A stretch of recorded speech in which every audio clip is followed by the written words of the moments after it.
the yields that you could get from farming are relatively higher. The yields that you can also get from staking are relatively higher than what you could get from bonds and savings accounts, which is true. What people need to consider though as an underlying risk is if you buy a stock with dividends, the reward that they will give you is already fiat, it's already cash, it's already in US dollars. There's no more volatility in the reward that you will actually get.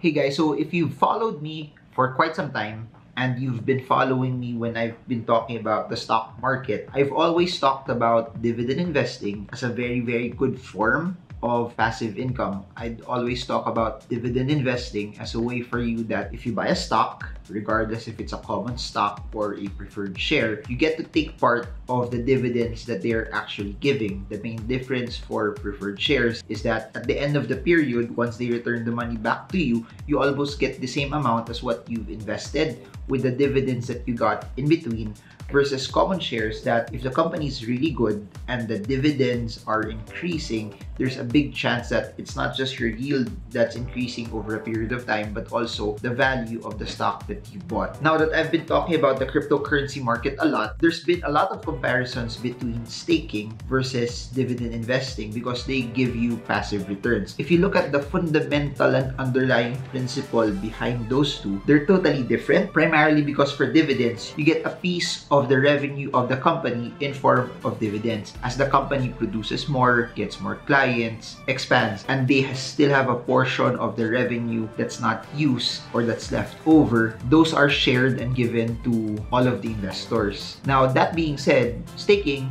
is different, primarily because please do remember that when you buy crypto, you're primarily buying either a coin or a token, which is not representative of you owning shares in a company. And the thing about that, if you've been following the narrative, a lot of the tokens and the coins that have been issued, when people get into them, their projects are not even fully developed, or there are not a lot of dApps even built around it. And the whole context of staking is for validating the network. Look at Cardano or even ETH 2.0. You lock it in to help validate transactions, to help decentralize the network. And because of you putting a stake in it, the larger your stake in the system, in the network, you get a piece of the share of the rewards off of the validation of transactions. So primarily, dividends is basically you earning based on the shareholders' disclosure of what portion of the income they want to reward shareholders with. For staking, it's primarily you allotting your tokens to help decentralize the network, getting a piece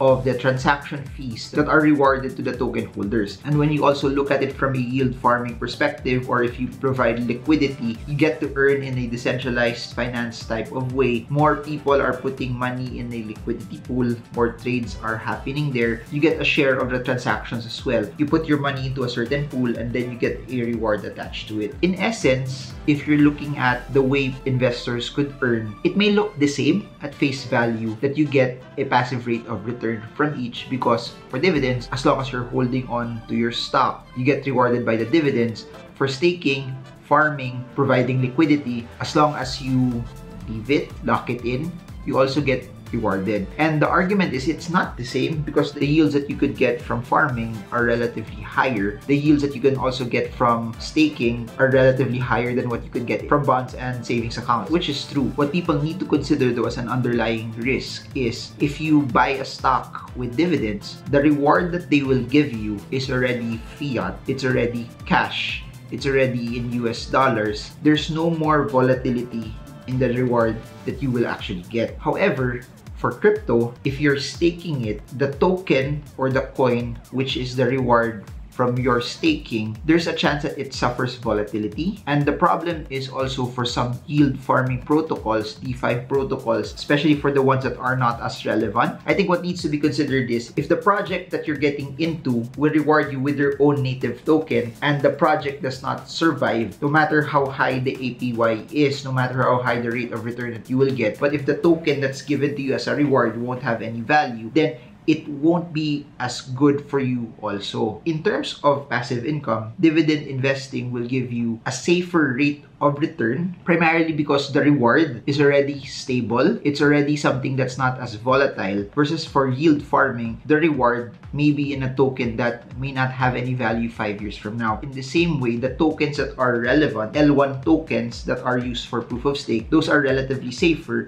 The only risk that you will have there is there will be volatility in those particular tokens. In the world of crypto, that's why stablecoin staking has been very, very relevant and talked about as much, because when people stake their stablecoins, they get rewarded in stablecoins as well, which those stablecoins would not have a lot of volatility, which those stablecoins also would be a relatively safer proposition, because if they get $100 worth of stablecoin, they can be assured that at a certain point in time, it should be worth somewhere close to $100 as well. If you're putting it head to head, and if you want to analyze going into staking or yield farming, better make sure that the token that you're getting is something that you know will still have value, or will store value, or will be there, or there's utility in the project, or there's a lot of movement going on there, because the value of that token that you're getting is pegged into how big the project will be, how much usage that token will have also. Because if the token does not have a lot of use, when everyone's done with it, there will be a lot of sell pressure, and as there's sell pressure, it will bring the price massively down, and as it brings the price massively down, it may not have any value over a period of time. And that's why if you want to do that approach also,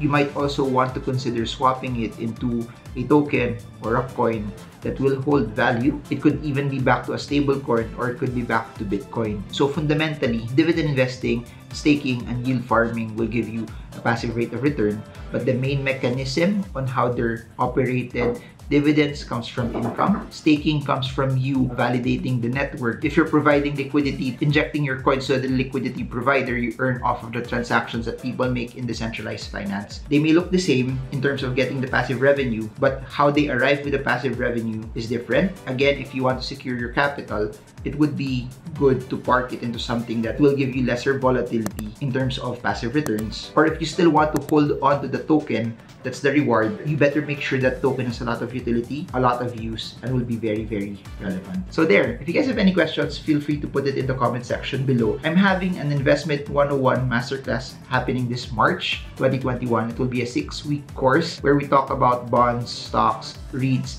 NFTs, Bitcoin, and other altcoins as well. Check it out in the description below if you want to learn in a more formalized manner. We also have a technical analysis recorded session. It's down in the description below. And I have books that are available in Shopee and Lazada if you want to learn more about the stock market and you want to trade with confidence. Let me know what you guys want. Are you guys more into dividend investing, or do you want staking more altogether? And I guess that's it for now. This is Marvin Germo. I hope this video helps you trade well, trade strong, trade smart. See you all again soon, and God bless you all.